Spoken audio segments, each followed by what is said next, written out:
La première chose que j'ai remarquée, c'est que mon mari ne me regardait pas. Pas même quand nous sommes sortis de l'ascenseur au 42e étage. Pas même lorsque la réceptionniste a souri et m'a dit « On vous attend dans la salle de réunion ». Pas même lorsque j'ai ajusté ma robe et murmuré « Ça va ». Il a simplement hoché la tête d'un air sec, comme si j'étais une mallette qu'il portait, et non une personne. Les portes de la salle de réunion étaient en verre dépoli à mi-hauteur, le logo de l'entreprise gravé en argent. Ardent Global Consulting, l'entreprise de ses rêves, celle qu'il avait passé 6 ans à essayer d'intégrer. Et ce soir, son premier dîner d'affaires. J'avais le trac et un mélange de fierté. J'avais passé 2 heures à me préparer. Robe bleu marine, petit talon, cheveux tirés en arrière comme il les aimait. Je voulais avoir l'air d'être à sa place, comme si nous formions une équipe. Les portes se sont ouvertes. Une lumière chaude a inondé la pièce. Des rires, le tintement des verres, l'odeur d'un steak grillé au romarin, une longue table, une douzaine de personnes, des hommes en costume sur mesure, des femmes en chemisier de soie. En bout de table, une femme d'une 50aine d'années, cheveux argentés et un carré impeccable, le dos droit comme l'acier. Tous les regards étaient légèrement tournés vers moi. Elle, la PDG. Mon mari inspira brusquement. Puis il sourit. Le sourire qu'il arborait lors des entretiens d'embauche, pour les rencontres professionnelles, pour les personnes importantes. Marc, appela quelqu'un. Par ici, dit-il en nous faisant entrer, sa main effleurant à peine le bas de mon dos. Tout le monde, dit-il d'une voix assurée. Voici. Marqua-t-il une pause. Juste une fraction de seconde. Puis il le dit. Voici ma femme, Émilie. Juste ma femme. Ce mot me frappa plus fort que je ne l'aurais cru. Juste pas Émilie. Pas celle qui m'avait soutenue pendant mes études de médecine, mon burn-out et mes 2 licenciements. Pas celle qui payait le loyer quand j'étais au chômage. Juste ma femme. Un murmure poli s'éleva, quelques sourires. Quelqu'un dit « enchanté » sans vraiment me regarder. Je me sentis rapetissée, comme si j'avais soudainement pris trop de place dans une pièce où je n'avais pas ma place. Je forçai un sourire. « Enchanté de vous rencontrer », dis-je doucement. Mon mari était déjà en mouvement, serrait des mains, abordait déjà le sujet des prévisions trimestrielles et des comptes à l'étranger. Je restais là, un verre d'eau à la main, sans l'avoir demandé. La PDG n'avait pas encore pris la parole. Elle me fixait, non pas d'un air impoli, mais avec curiosité, comme si elle contemplait un tableau familier sans pouvoir l'identifier. Son regard se porta sur Marc, puis revint sur moi. Elle se leva. L'atmosphère changea instantanément. Les chaises se redressèrent, les conversations s'interrompirent. Elle s'approcha, ses talons claquant doucement sur le marbre, et me tendit la main. « Émilie, » dit-elle d'une voix calme mais ferme. « C'est un plaisir de vous rencontrer enfin. » Je clignai des yeux.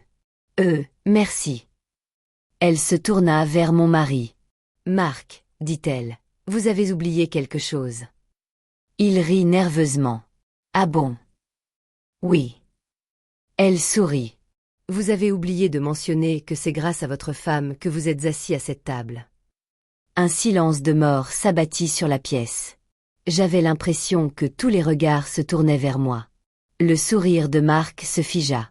La PDG garda la main posée légèrement sur mon bras. « Tu ne leur as rien dit ?» demanda-t-elle.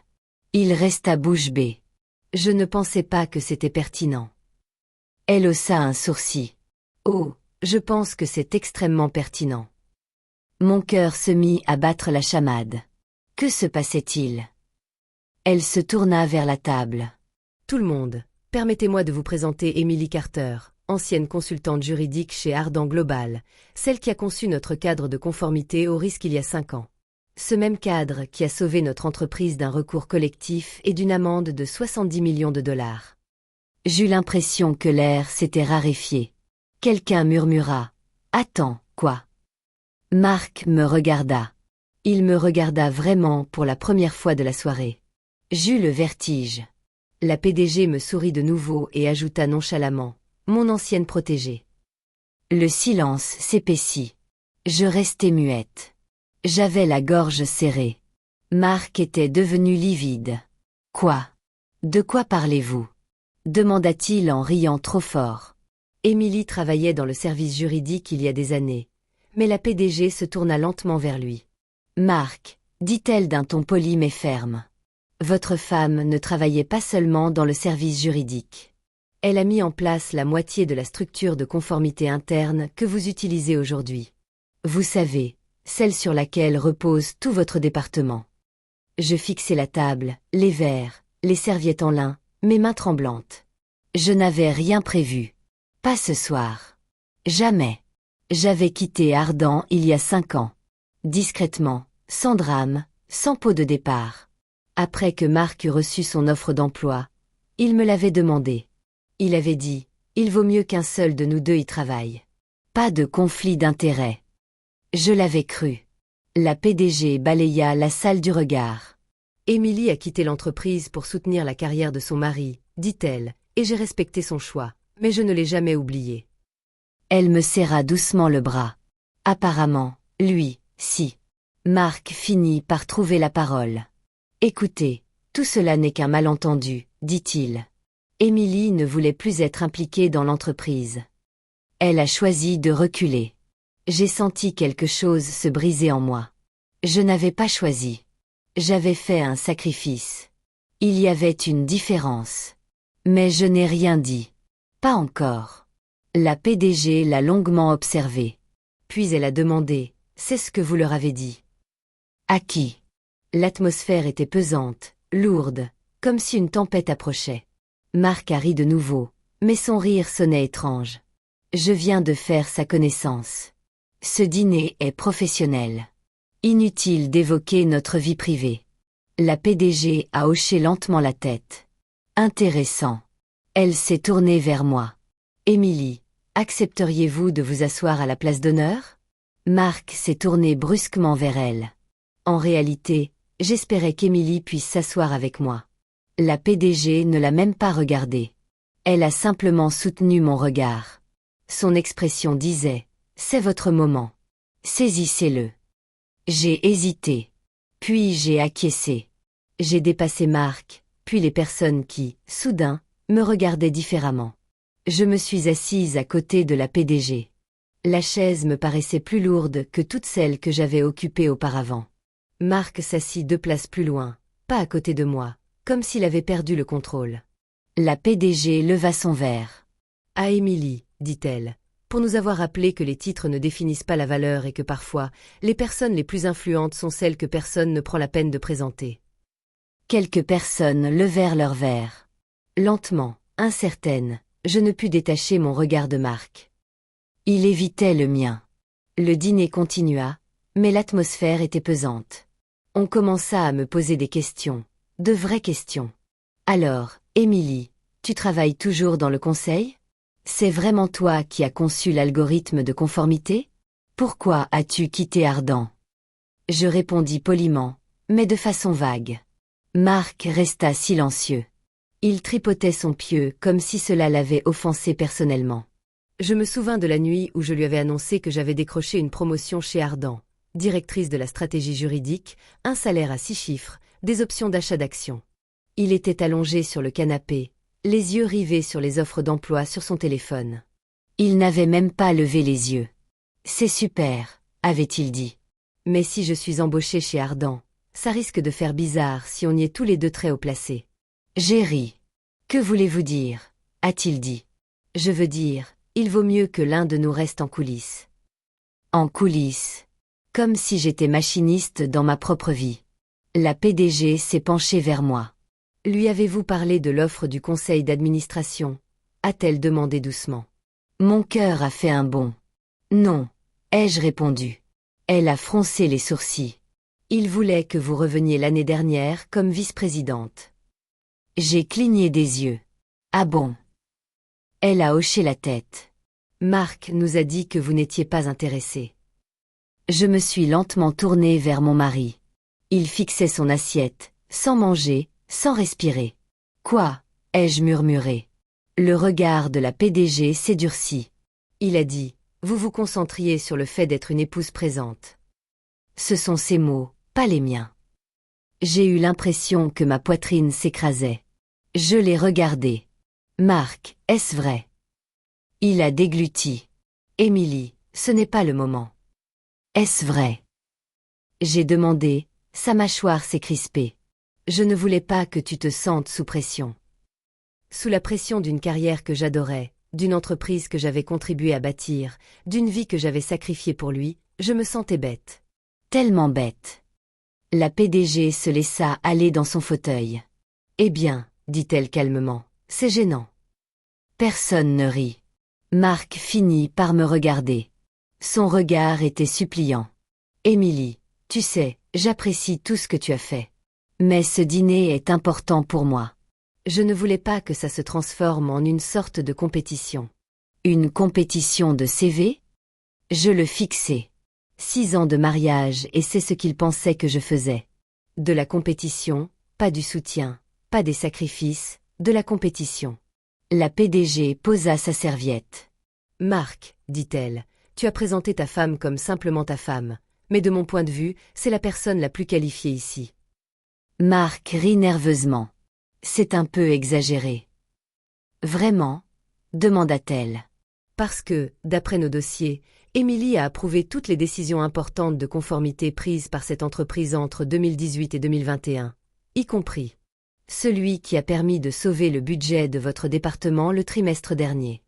L'atmosphère se fit de nouveau pesante.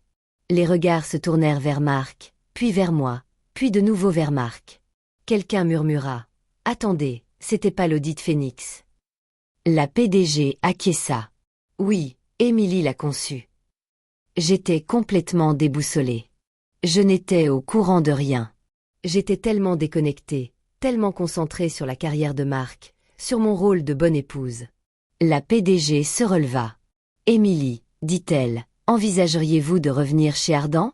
Nous avons un poste vacant pour lequel je pense que vous seriez parfaite. » Marc se leva lui aussi. « Attendez. » Elle l'ignora. « Vice-présidente à l'éthique d'entreprise, poursuivit-elle.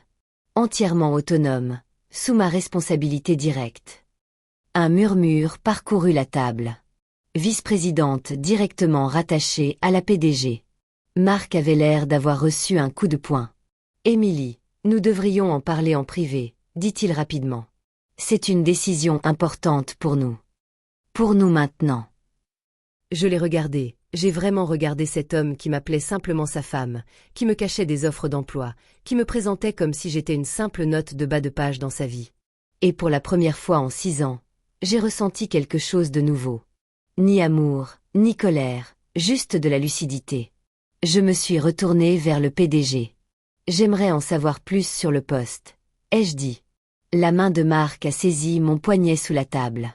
Fort, Émilie, a-t-il murmuré entre ses dents serrées. Ne fais pas ça ici. J'ai doucement retiré ma main. Je crois que vous avez déjà assez décidé pour moi, ai-je dit à voix basse. Le PDG a souri. Excellent. Mon assistante vous contactera demain. Marc a claqué son verre sur la table. Le bruit a résonné. L'assistance s'est figée. Il s'est levé. C'est ridicule, a-t-il dit d'une voix tendue. Ce dîner était censé porter sur ma promotion, et maintenant vous agissez tous comme si elle était le personnage principal. Le PDG l'a regardé froidement. Elle l'a toujours été. Marc s'est tourné vers moi, le visage crispé. Et alors, Émilie? Tu vas m'humilier devant mes supérieurs, maintenant? M'humilier? J'ai failli rire, mais il a dit quelque chose qui m'a glacé le sang. Tu sais quoi? Très bien. Si tu veux jouer les chouchous du PDG, vas-y. Mais n'oublie pas, c'est moi qui t'ai fait reculer. C'est grâce à moi que tu as eu la chance de me soutenir. Tu me dois une fière chandelle. Un silence de mort s'est abattu sur la pièce. Mon cœur s'est arrêté. Il l'avait dit à voix haute devant tout le monde. J'ai senti quelque chose se briser en moi. La PDG s'est levée lentement. Marc, dit-elle d'une voix dangereusement calme. Tu viens de dire quelque chose de très intéressant. Il a ricané. Quoi? Que ma femme me doit quelque chose. C'est le propre du mariage. La PDG a esquissé un sourire. Non, tu viens d'avouer autre chose. Marc a froncé les sourcils. Avouer quoi? Elle m'a regardé, puis l'a regardé à nouveau. que tu as délibérément manipulé la carrière d'Émilie et présenté ses choix à cette entreprise de manière erronée, ce qui, soit dit en passant, enfreint au moins 3 clauses de ton contrat de travail. Marc est devenu livide. De quoi parles-tu? À propos. Elle fouilla dans son dossier, en sortit un document et le fit glisser sur la table vers lui. Ceci, dit-elle, est le rapport interne sur le processus de recrutement du vice-président de l'année dernière, celui que vous avez intercepté. Marc fixa le papier, sa main se mit à trembler. Je me penchai en avant, le cœur battant la chamade. Quel rapport? Demandai-je. La PDG me regarda avec douceur. Celui qui prouve que Marc a bloqué votre promotion intentionnellement. Un frisson me parcourut l'échine. Bloquer ma promotion. J'eus l'impression d'étouffer. Je regardai Marc. Il semblait sur le point de s'effondrer. Émilie, murmura-t-il. Je peux expliquer. La PDG l'interrompit. Oh, je pense que vous en avez assez dit. Elle se tourna vers moi. Émilie, voulez-vous savoir ce qu'il a fait d'autre? J'avalai ma salive. Oui. Elle prit une inspiration et prononça les mots qui allaient tout changer. Il s'attribue le mérite de votre travail depuis des années, y compris un projet qui vient de lui rapporter une prime à 7 chiffres. Le silence se fit. Mes oreilles bourdonnaient. Une prime à 7 chiffres attribuée à mon travail. Je regardais Marc, mon mari, l'homme en qui j'avais une confiance absolue, et je me suis rendu compte que je ne savais pas qui il était vraiment. Personne d'autre dans la pièce ne le savait non plus. Pas encore. Je ne me souviens pas m'être levé. Je me souviens juste du bruit de ma chaise qui raclait le sol, un bruit sec et désagréable qui a déchiré le silence. Répétez, ai-je dit d'une voix à peine audible. La PDG n'a pas bronché. Il s'attribue le mérite de votre travail, a-t-elle répété calmement. Et le conseil d'administration vient d'approuver sa plus grosse prime à ce jour à cause de ça. Marc a secoué la tête vivement. Non, ce n'est pas vrai. C'est absurde. Vous déformez la réalité. Je me suis tournée vers lui. Quel projet? Ai-je demandé. Il s'est figé. Je connaissais déjà la réponse. Le système de conformité Phoenix. Celui que j'avais créé de toutes pièces dans notre minuscule appartement, assise par terre dans la cuisine, mon ordinateur portable en équilibre sur une chaise parce que notre bureau était cassé. Celui que j'avais débogué à 2 heures du matin pendant qu'il dormait. Celui qu'il m'avait dit être trop complexe pour que le conseil d'administration le comprenne. La PDG parlait du système Phoenix. Marc l'avait soumis sous son nom. Non. Tu as dit que tu avais aidé pour des recherches mineures. J'ai eu les jambes flageolantes. C'est impossible. J'ai dit, je n'ai jamais autorisé ça. Tu n'en avais pas besoin, a-t-elle répliqué. Il avait accès à tes identifiants professionnels, un compte partagé. Tu te souviens? Oui. Je lui faisais une confiance aveugle. Mot de passe, fichier, brouillon, ma carrière. Marc a frappé la table du poing. Bon, d'accord. Il a lâché sèchement. J'ai utilisé son travail. Mais c'est comme ça que fonctionnent les équipes. Elle ne travaillait même plus là-bas. Parce que tu m'as demandé de démissionner, ai-je dit doucement. Il m'a regardé, les yeux rouges. Je l'ai fait pour nous. Non, j'ai dit que tu l'as fait pour toi. L'atmosphère était électrique. Plus personne ne mangeait. Le steak était froid. Les bougies vacillaient. Dehors, les lumières de la ville se brouillaient comme si j'étais sous l'eau. La PDG a joint les mains. Marc, comprends-tu les conséquences juridiques de ce que tu viens d'avouer? Il a ri nerveusement. Oh, voyons. C'est une affaire interne. On est une famille ici. Famille. Ce mot m'a presque fait rire. Elle n'a pas souri. Non. Marc. C'est de la fraude, du vol de propriété intellectuelle et de la falsification. Il pâlit. Tu ne peux pas être sérieuse. Si, dit-elle. Et le conseil d'administration aussi. Nous avons déjà ouvert une enquête. Il releva brusquement la tête. Une enquête. Elle acquiesça. Déclenchée il y a 2 heures. Quand j'ai confirmé qu'Émilie était là ce soir, il m'a regardé comme si je l'avais trahi. Tu leur as dit? Je n'étais pas obligée. J'ai dit, tu l'as fait toi-même. Sa voix se brisa. Émilie, S'il te plaît. Tu sais que je t'aime. Ce ne sont que des jeux de pouvoir en entreprise. On peut arranger ça. Je le fixais. 6 ans. 6 ans à soutenir ses rêves pendant que les miens s'éteignaient en silence. Tu as volé mon travail, dis-je. Et ensuite, tu m'as dit que je n'étais pas assez ambitieuse. Ses épaules s'affaissèrent. J'essayais de te protéger. Non, j'ai dit que tu essayais de me posséder. Le PDG se leva.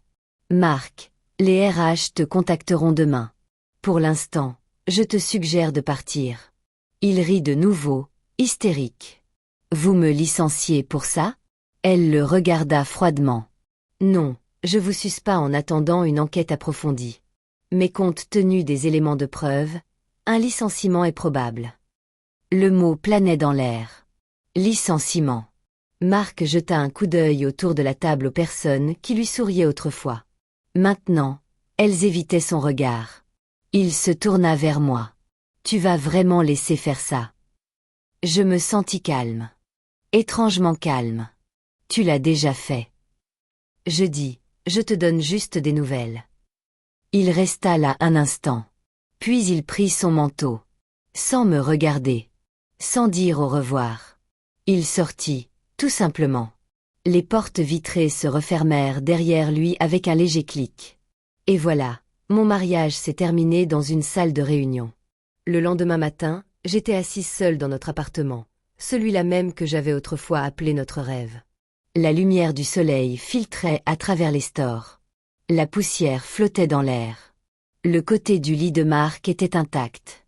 Ses vêtements étaient toujours dans le placard, mais quelque chose avait changé, comme si les murs étaient enfin silencieux. Mon téléphone vibra. Numéro inconnu. J'ai répondu. Emily Carter. Une voix a dit, ici les RH d'Ardent Global. Nous souhaiterions programmer un entretien formel concernant votre travail sur le système Phoenix. J'ai fermé les yeux. D'accord, ai-je dit. 2 heures plus tard, j'étais assise dans une salle de conférence, non plus comme la simple épouse, mais comme l'architecte d'origine. Ils avaient tout. Mes brouillons, mes horodatage, ma signature numérique intégrée au code source. Marc n'avait même pas pris la peine de la supprimer. Il avait juste changé le nom sur la page de garde. La directrice des RH m'a regardé avec douceur. Emily, nous sommes vraiment désolés de ce qui vous est arrivé. Vous avez été lésée. J'ai hoché la tête. Je n'ai pas pleuré. Je me suis sentie reconnue. 3 jours plus tard, le conseil d'administration a officialisé la décision. Marc a été licencié pour faute grave. Sa prime a été annulée et l'entreprise a publié un communiqué interne officiel. Toute la propriété intellectuelle précédemment attribuée à Marc Carter a été réattribuée à sa créatrice d'origine, Emily Carter. Ma boîte mail a explosé. Des messages d'anciens collègues, de cadres, de personnes qui se souvenaient soudainement de mon nom. Le PDG m'a appelé personnellement. Emily, le poste de vice-présidente est à toi si tu le veux toujours. J'ai souri. Oui.